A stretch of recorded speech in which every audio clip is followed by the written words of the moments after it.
Glórias a Deus. Aleluia. Desde já vou pedir perdão, estou com a garganta um pouco ruim. Se eu tossir, já está pedido perdão. Amém? Glórias a Deus. A palavra que o Senhor colocou no meu coração, eu iria trazer esta palavra no dia 3 de dezembro. Só que fui orando ao Senhor e o Senhor me deu uma outra ministração neste dia. E no dia 31, no culto da virada lá na sede, eu glorifiquei a Deus e entendi o porquê que esta palavra ela foi mudada, porque o que foi ministrado aqui, a última vez que eu ministrei aqui, no ano passado, no dia 3 de dezembro, foi exatamente o que foi ministrado no último culto do ano, lá na sede. Eu creio que nem todos se lembram, mas foi exatamente sobre a igreja buscar Deus em jejum. E se você passou desapercebido neste culto, que você venha conter esta prática em sua vida cristã, para que você venha estar mais próximo de Deus. Não venha se enganar que o que Deus fala através do púlpito é apenas uma mera palavra. Mas nós temos que estar com nossos ouvidos atentos a tudo aquilo que o Espírito Santo ele fala à igreja. Porque são esses os bem-aventurados, os que ouvem aquilo que o Espírito Santo diz à igreja de Cristo. Amém? Abra as nossas Bíblias primeiramente em Mateus capítulo 7.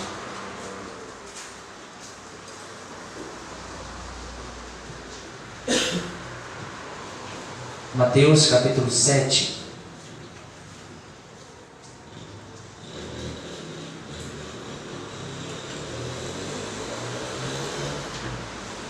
Os que forem encontrando, se coloquem de pé.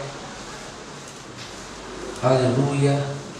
Glória a Deus. Glórias a Deus.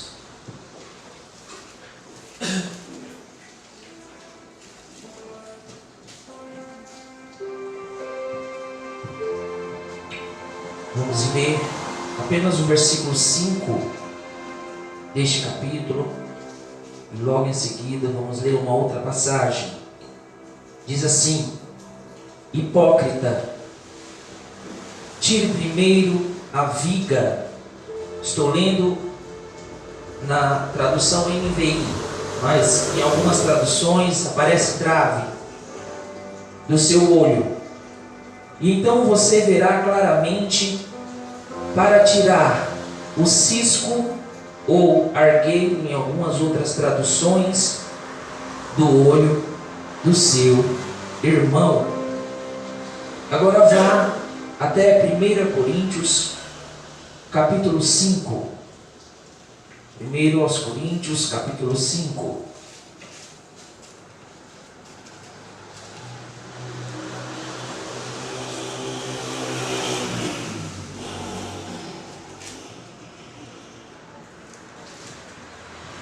Diz assim: geralmente se ouve que há entre vós fornicação, e fornicação tal, qual nem ainda entre os gentios, como é haver quem abuse da mulher de seu pai. Estais inchados, e nem ao menos vos entristecestes por não ter sido entre vós tirado quem causou tal ação. Eu, na verdade, ainda que é ausente no corpo, mas presente no espírito, já determinei, como se tivesse presente, que o que tal ato praticou em nome do Senhor Jesus Cristo, juntos vós e o meu espírito, pelo poder de nosso Senhor Jesus Cristo, seja entregue a Satanás, para a destruição da carne, para que o espírito seja salvo no último dia do Senhor Jesus. Não é boa a vossa jactância. Não sabeis que um pouco de fermento faz levedar toda a massa? Alimpai-vos, pois, o fermento velho, para que sejais uma nova massa, assim como estáis sem fermento, porque Cristo, nossa Páscoa, foi sacrificado por nós. Pelo que façamos festa, não com fermento velho, nem com o fermento da maldade e da malícia, mas com os asmos da sinceridade e da verdade. Pule até o versículo 12. Porque que tenho eu em julgar também os que estão de fora? Não julgais vós os que estão de dentro, mas Deus julga os que estão de fora. Tirai, pois, dentre vós a esse iníquo. Feche seus olhos. Senhor, em nome de Jesus, assim como foi orado aqui, Senhor, pela tua serva, dá-nos entendimento, sabedoria, para que nós possamos entender, Senhor, aquilo que o Senhor tem revelado aos nossos corações esta noite. Senhor amado, que a tua palavra ela venha produzir o resultado ao qual será enviada. Deus, tu é quem sondas e esquadrinhas o coração do homem. Venha falar conosco não o que queremos ouvir, mas o que necessitamos ouvir na tua presença, em nome de Jesus. Amém. Pode se assentar. Estamos vivendo, irmãos, dias em que nunca talvez se concretizasse uma profecia que está ali em Apocalipse 22:11, aonde diz que os injustos façam mais injustiça e que os sujos se sujem mais. Porque se nós analisarmos o que temos vivido em nossos dias, irmãos, nós iremos ver que isso tem acontecido em nossos dias. Porque muitas pessoas que saíram outrora do meio secular, ou que adquiriram fama no meio gospel, estão se afastando dos caminhos do Senhor. E esta é uma época, irmãos, a época do verão, aonde muitos crentes se desviam da palavra de Deus, porque se envolvem em diversões. Não que seja proibido, não é proibido, mas nós temos que analisar que todas as coisas elas são lícitas, mas nem tudo convém. Todas as coisas são lícitas, mas não me deixarei dominar por nenhuma delas. O crente não pode se deixar dominar por coisas abomináveis aos olhos de Deus. E eu não gostaria de estar falando isso, mas o Espírito Santo de Deus, ele ministrou meu coração. E ai de mim, igreja, se eu não falar aquilo que Deus colocou na minha boca. Muitos têm se desviado Infelizmente, muitos têm se entregado às paixões da carne. Existe um certo homem que era um homem católico, e ele tem um dito que é muito conhecido, não somente no mundo católico, mas evangélico, que ele diz que se um homem dominar as suas paixões, ele pode dominar todo o mundo. O nome deste homem é Domingos de Guimarães, se eu não me engano. O primeiro nome dele é Domingos. Ele foi canonizado santo pela Igreja Católica em 1912. É um dito que, se nós analisarmos, é algo que é verdadeiramente concreto. Porque isso parte do Espírito Santo, isso é um fruto do Espírito. O domínio próprio, a temperança, nós dominarmos o nosso próprio eu. Sabemos que somos feitos de uma carne corruptível, ou seja, uma carne que apodrece, mas nós não fomos feitos para isso. Mas infelizmente, com a queda do primeiro homem, nós herdamos essa carne. Então hoje temos que travar uma luta constante contra toda a nossa carne. Todos os dias matarmos um leão, matarmos o que quer que seja que se levante contra as nossas vidas. Estava vendo esses dias uma filha de um cantor evangélico do passado, o Jairo conhece, o irmão Sérgio também, tem uns hinos antigos conhecidos, que estava bem casada com um homem de Deus, e por uma desilusão amorosa passou a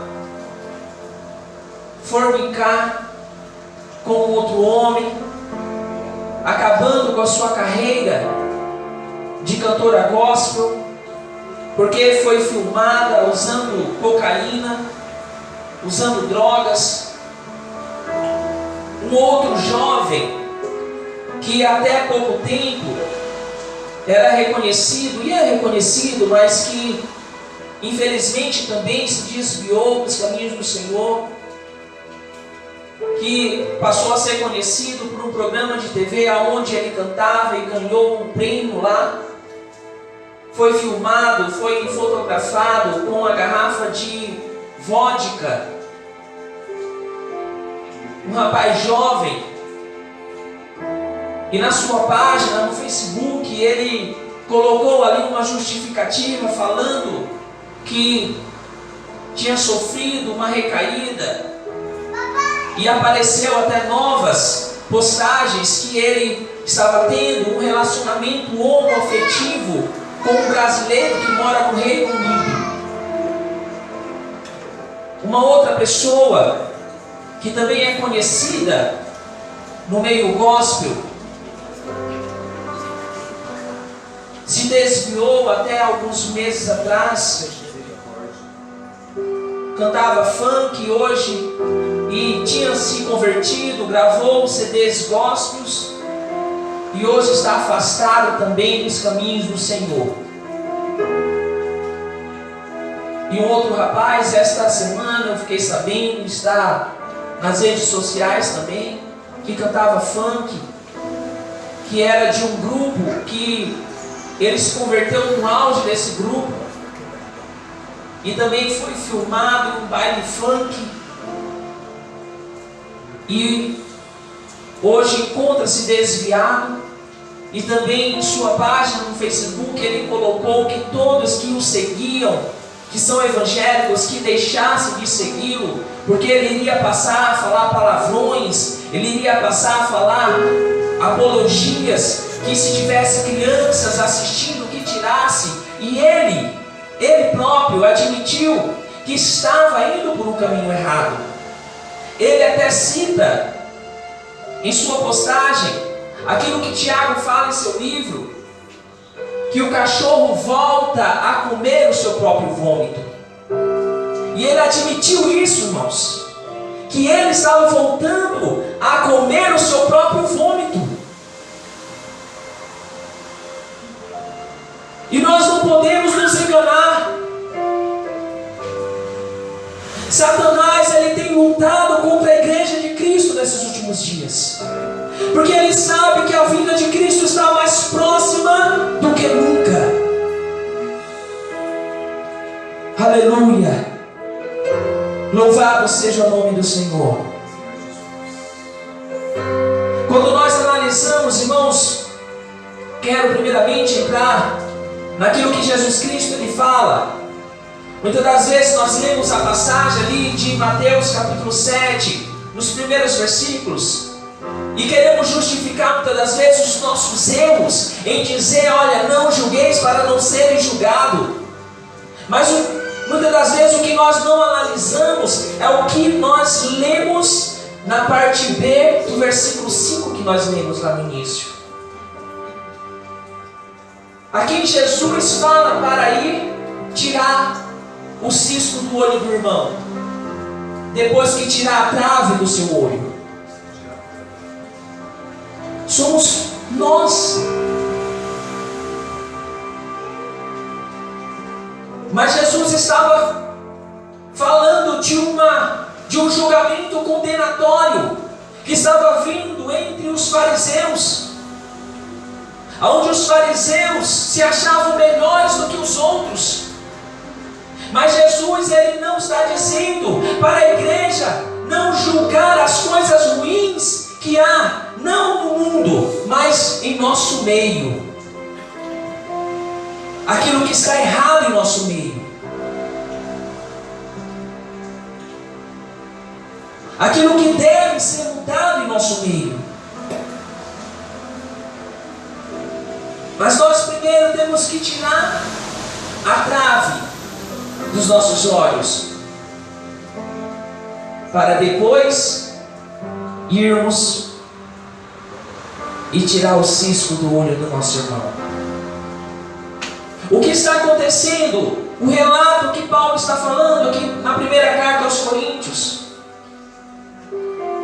Paulo, quando fica sabendo desta notícia, irmãos, ele fica muito triste.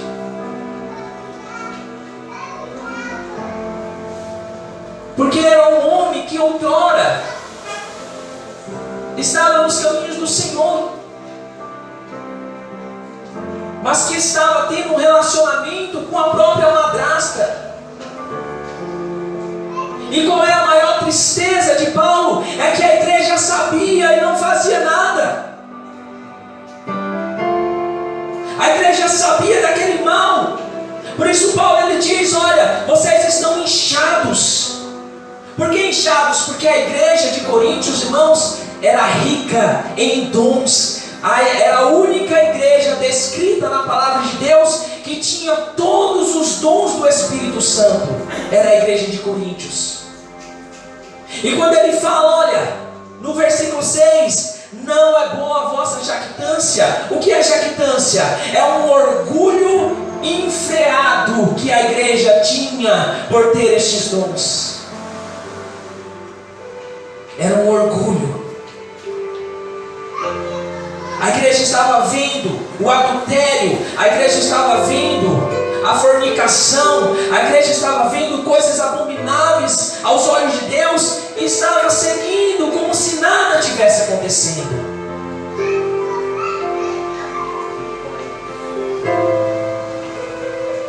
É por isso que Paulo fala, olha, eu julgo juntamente com a igreja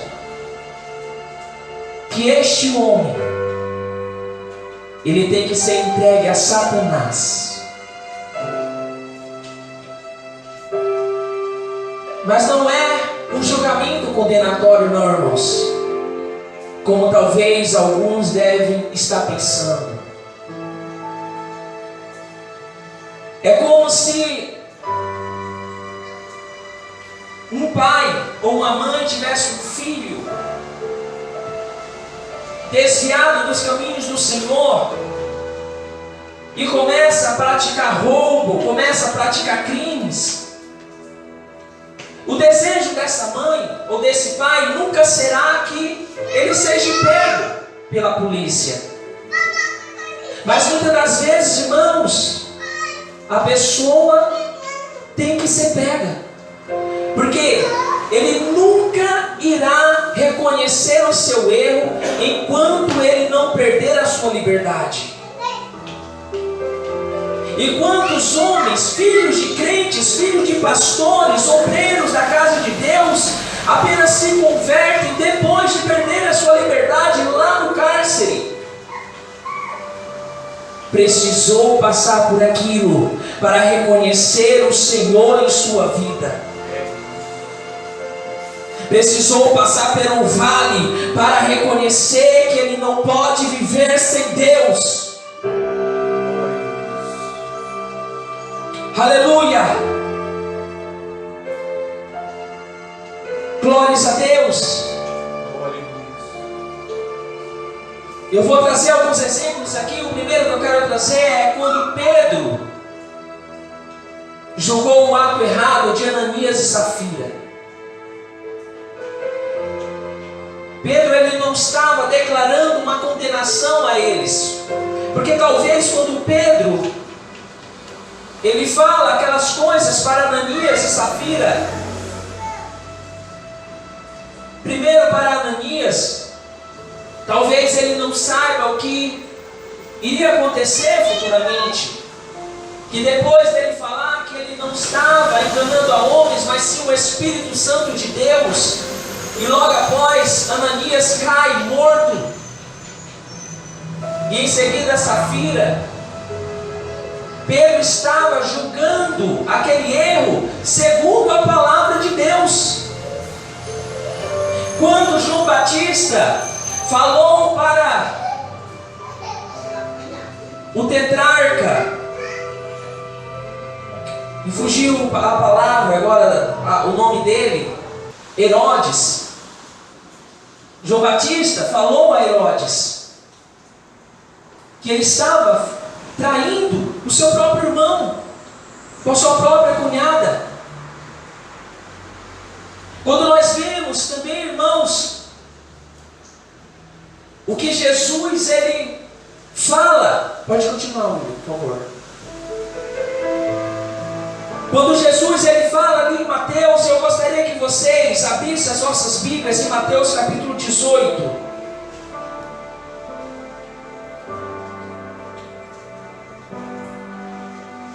Jesus ele fala para a igreja, fala aos seus discípulos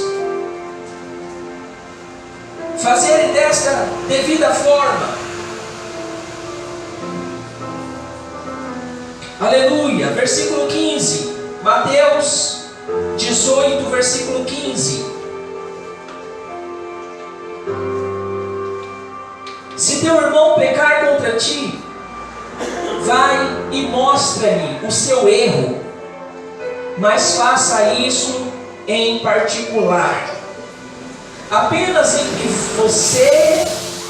entre vocês dois. Se essa pessoa ouvir o seu conselho, então você ganhou de volta o seu irmão.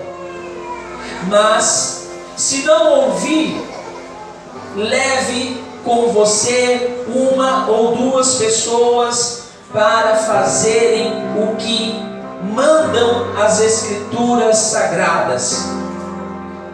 Elas dizem: qualquer acusação precisa ser confirmada pela palavra de pelo menos 2 testemunhas.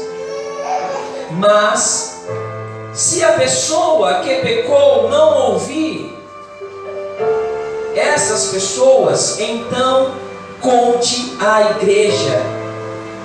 E se ela não ouvir a igreja, trate-a como um pagão, em algumas traduções gentil, ou como um cobrador de imposto, que era o publicano. Esse é o conselho que Jesus Cristo deu aos seus discípulos. Mas muitas das vezes, irmãos, a igreja não exerce essa função.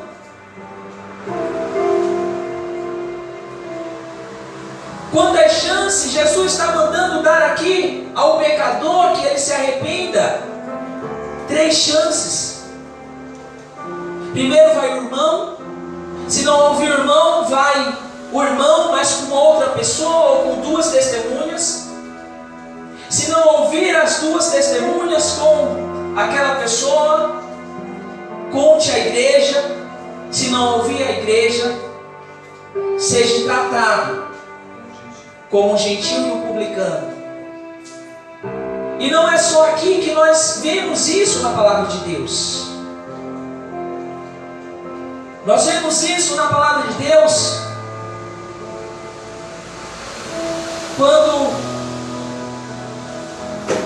Paulo ele fala aos Romanos no capítulo 16, versos 17 e 18. Quando Paulo ele fala na segunda carta aos Tessalonicenses, no capítulo 3, versos 16 e 17. E também Paulo fala a Tito, Tito 3,10. Evita o homem faccioso, ou seja, revoltoso, que se revolta com qualquer coisa. Evita-o. Depois de admoestá-lo primeira e segunda vez, pois sabeis que tal pessoa está pervertida e vive pecando, e por isso mesmo está condenada. O que Paulo está dizendo aqui, irmãos, não é que ele estava condenado ao inferno futuramente, mas se ele não se arrependesse, se ele não mudasse os seus atos, se ele não mudasse o seu ser, de ser um homem faccioso, ou seja, um homem revoltoso, porque é isso que quer dizer faccioso, um homem revoltoso que não controla as suas palavras, que vive falando palavrões, que vive desagradando a Deus com a sua boca, que a igreja se afaste. Mas nós podemos pegar isso, irmãos, e falar o que Paulo ele diz lá em 2 Tessalonicenses, no capítulo 3. Ele diz, olha, afaste desse, mas não trate-o como inimigo. Não trate-o como inimigo.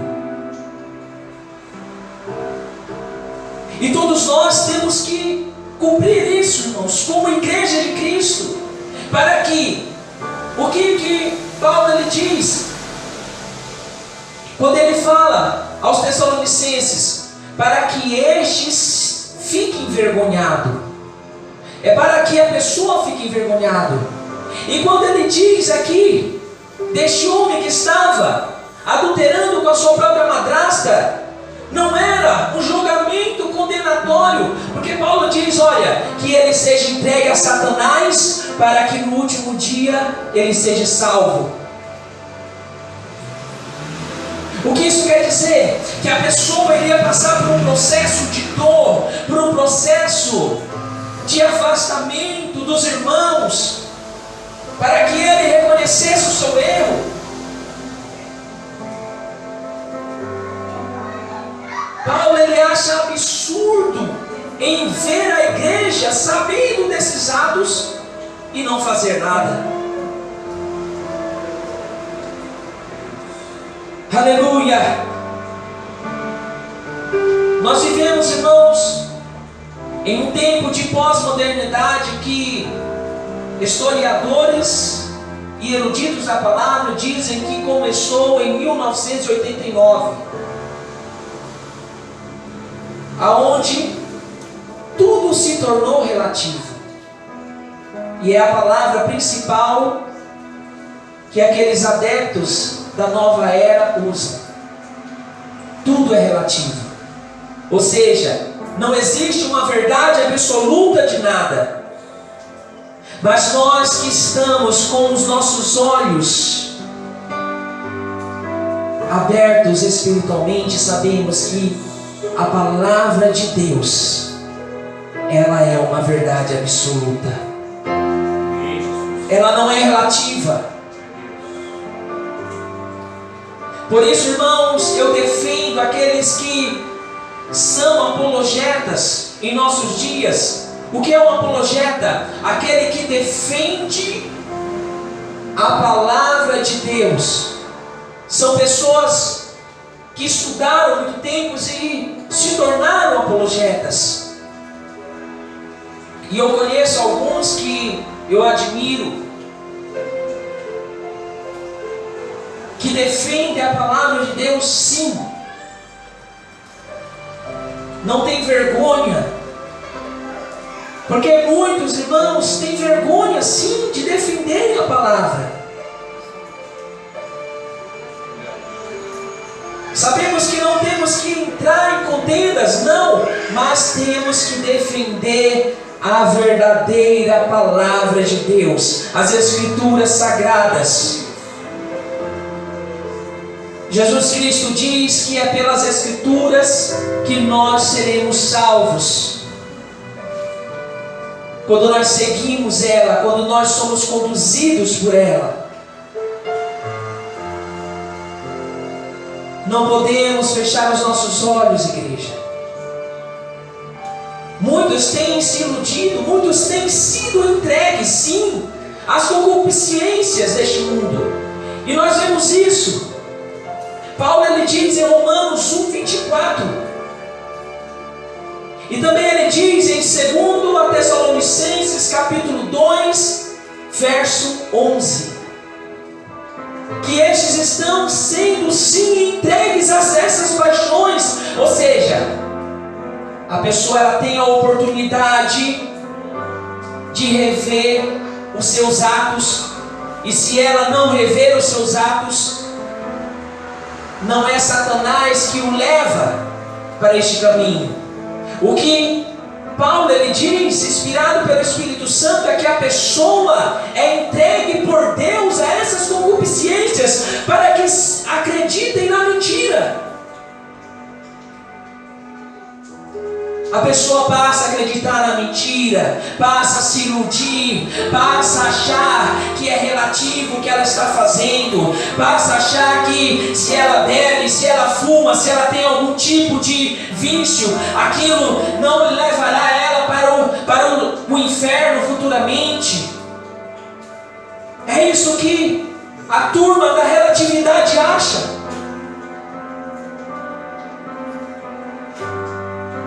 Mas nós somos igreja. Temos os olhos bem abertos pela palavra de Deus, não é por falácias. Paulo ele diz: olha, a minha boca não fala palavras de sabedoria humana, mas sim do poder de Deus que há na palavra de Deus. Aleluia, aleluia, louvado seja o nome do Senhor. Mas às vezes, irmãos, fica um ponto de interrogação: será que deu certo isso que Paulo mandou a igreja fazer, a entregar esse sujeito a Satanás, para que Satanás matasse a sua carne? Isso deu certo, será? Muitas pessoas não sabem, mas a Bíblia mostra o final dessa história. Gostaria que vocês abrissem. Um ano depois, Paulo envia a segunda carta aos Coríntios. A primeira carta Paulo envia em 59 depois de Cristo. A segunda carta, estudiosos da palavra diz que ele envia 60 depois de Cristo. Segundo aos Coríntios capítulo 2. Aleluia.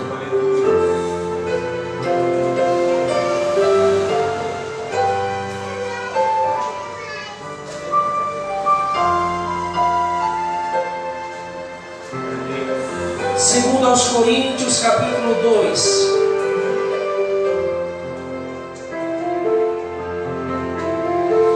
a partir do versículo 5. Preste atenção na leitura. Ora, se alguém causou tristeza, não fez apenas a mim, mas para que eu não seja demasiadamente áspero.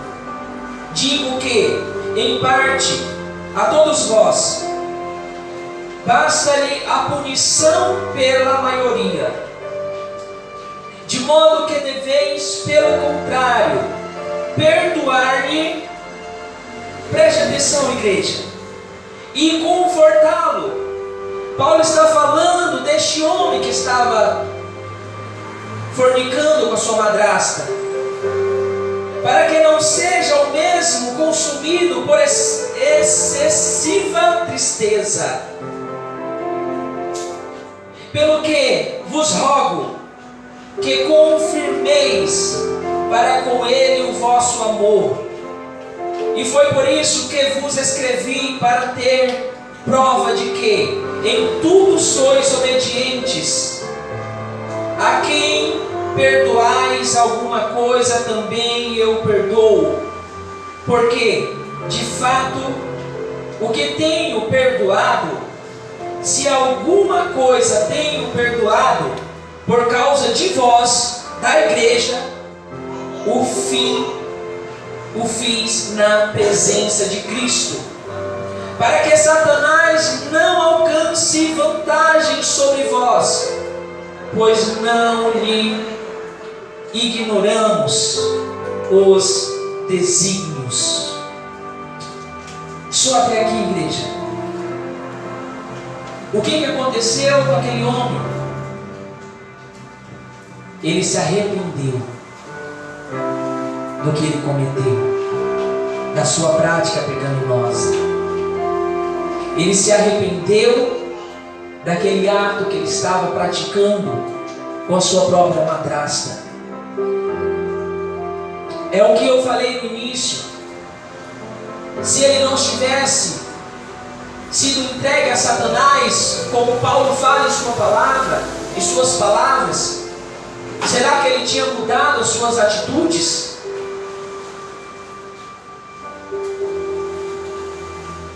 Eu creio que não.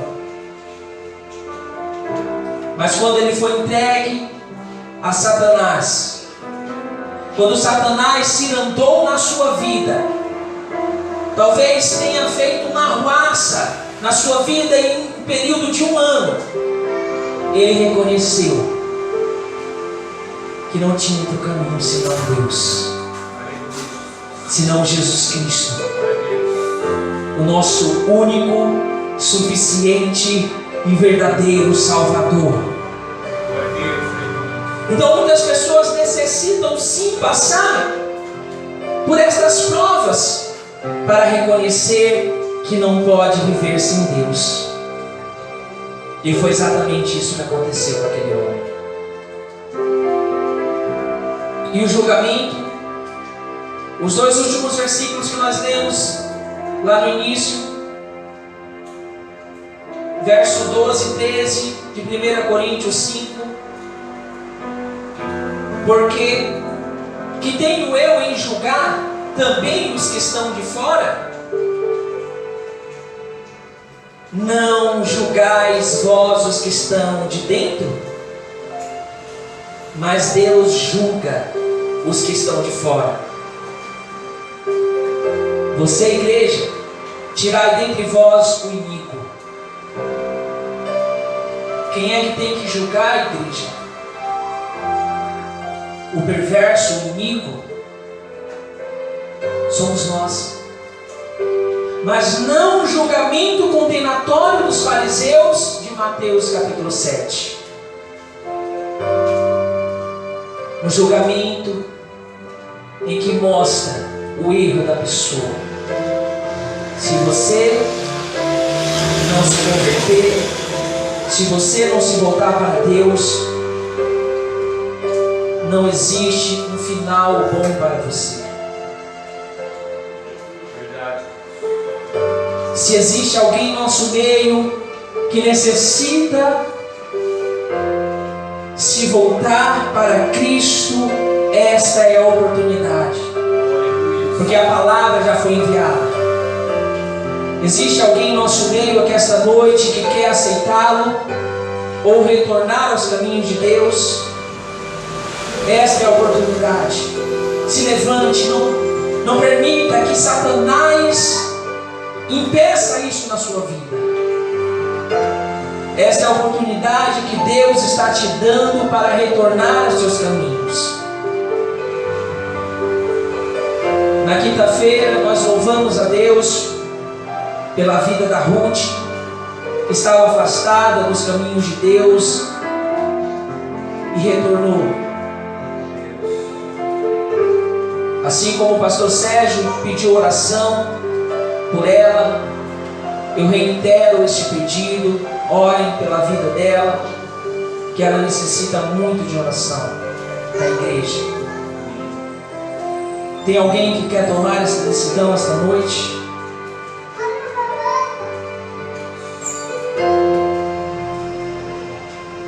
O Espírito Santo, ele bate na porta do teu coração.